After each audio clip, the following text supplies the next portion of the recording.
welcome to my channel Star and Building Kicks. Today in this video we are going to discuss about the last quantum number, that is the spin quantum number.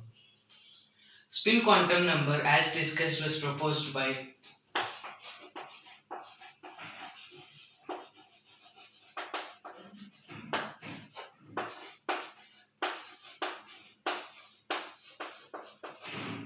Gaudsmith and Uhlenbeck, and some say it is Goldsmith, but it is not Goldsmith. It is Gaudsmith and Uhlenbeck. The spin quantum number was proposed by Gaudsmith and Uhlenbeck. What does the spin quantum number say?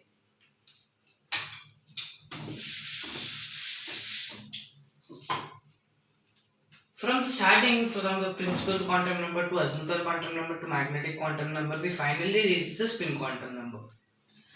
Let us draw a brief flow chart. We have started with shells, came down towards the subshells, and further came down towards the orbitals. And what is the further down for the spin quantum number? What is the further down? This is for the principal quantum number, this is for the azimuthal quantum number, this is for the magnetic quantum number. Then what is for the spin quantum number? Spin quantum number generally tells about the electron. The arrangement of the electron is generally told by the spin quantum number in the orbital. So, arrangement of electron in the orbital is told by the spin quantum number. How does it tell? So it is very easy to say that the spin quantum number tells about the arrangement of the electron, and it is based on the logic between the formula given by the orbitals and hence tells about the arrangement of the electrons in the orbitals. So these both are interlinked. And even though the subshells and the shells and the subshells and orbitals are even linked, but as discussing the spin quantum number, the arrangement of the electron is linked towards the formula given to the orbitals. You might get confused, what is the formula given to the orbitals? That is 2l plus 1, where l is the azimuthal quantum number value. That is here the subshell value. Arrangement of the electron and orbital given by the formula 2l plus 1. Let us study or let us discover how this arrangement of electron is determined by these orbitals. We know that the subshells S, E, D and F, the values of the azimuthal quantum number are L, just writing this L, 0, 1, 2, 3 and so on. So the value of azimuthal quantum number for S 0, P1, D2, F3, and it goes on the basis of the orbital, on the basis of the subshell. The value of the azimuthal quantum number just keeps increasing to infinity. But not we are not going to consider until infinity, but until F. For S 0, the number of orbitals for S 2n plus 1, 2 times of 0 plus 1 is 1. So for S there is only one orbital. For P 3 orbitals. For D 5 orbitals. For F 7 orbitals. S, P, D, F. S has 1 orbital, P has 3 orbitals, D has 5 orbitals, F has 7 orbitals, and we have given their respective names. For S it is only S, for P it is Px, Py, Pz, and for D it is dx square minus y square, dxy, dxz, tyz, and dz square. And for F it is x of x square minus y square, y of x square minus y square, z of x square minus y square, yz square, xz square, z cube. 1, 2, 3, 4, 5, 6. The x, y, z. So we have the 7. These are all the 7 values. But the number of electrons, how this gives the number of electrons found in the x of x square minus y square, or d of x, y, or px, or s, how it is given. So let's find it. But before going to the number of electrons arranged, we have to discuss a small thing.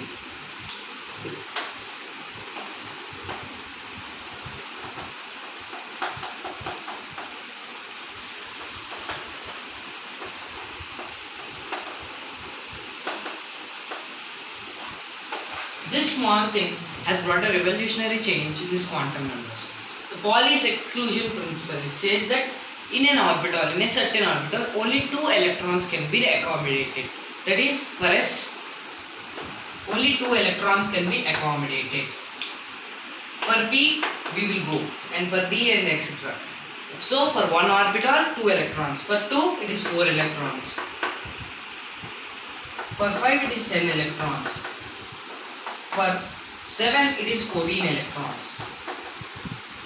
To draw this diagrammatically, just keep a box. And for this, keep 2 boxes. Because there are 2 orbitals. Sorry, 3 orbitals. And this has 6 electrons. And for this,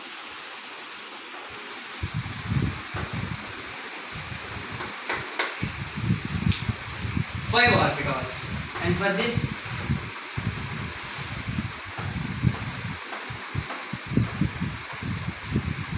1, 2, 3, 4, 5, 6, 7. 1, 2, 3, 4, 5, 6, 7. 7 orbitals. Let us locate. But before going into the location of the electrons in these orbitals, how are the electrons represented? That is, in order not to break this between, because the electrons are of the same charge, in order to not break these bonds, let this be the bonds, in order to not break these bonds, what should be done? Before going into the deep discussion of arrangement of the electron in these orbitals, we should find a basic thing. That basic thing is nothing but arrangement of electrons in the particular atom. This is a very basic thing. How should we arrange it? For the spin quantum number, we have said that the orbitals and the arrangement of the electrons are interlinked towards each other. So, when we talk about the magnetic quantum number, we place the electrons in the magnetic field. That is, this to be the electron. Suppose this to be the electron.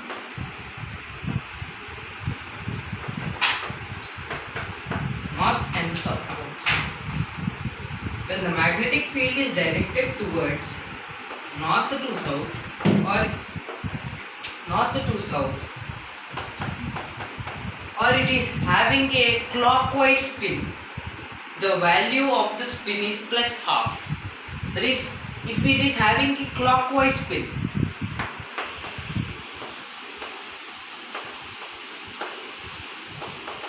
the value of it is plus half. And if this north and the south poles get exchanged, that is, if it is having an anti-clockwise spin, it has a magnitude of minus half. So plus half minus half is 0. So the electrons do not break this bond and do not escape and stay very stable. So the plus half and the minus half get cancelled out each other and the electrons always remain stable. What is the system of representing these electrons?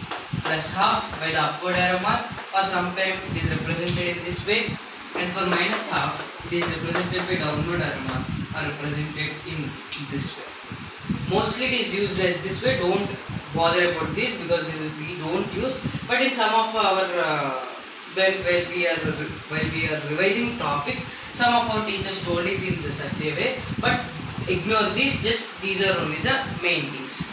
For s orbital to not break the bond, how should we arrange this? We have said that it has 2 electrons. In this way we have to arrange. And for p, said that 6 electrons.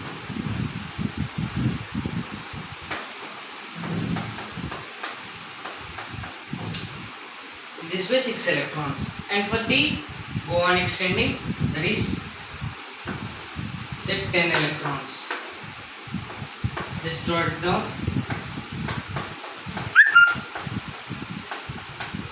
In this way. And for f, 14 electrons set.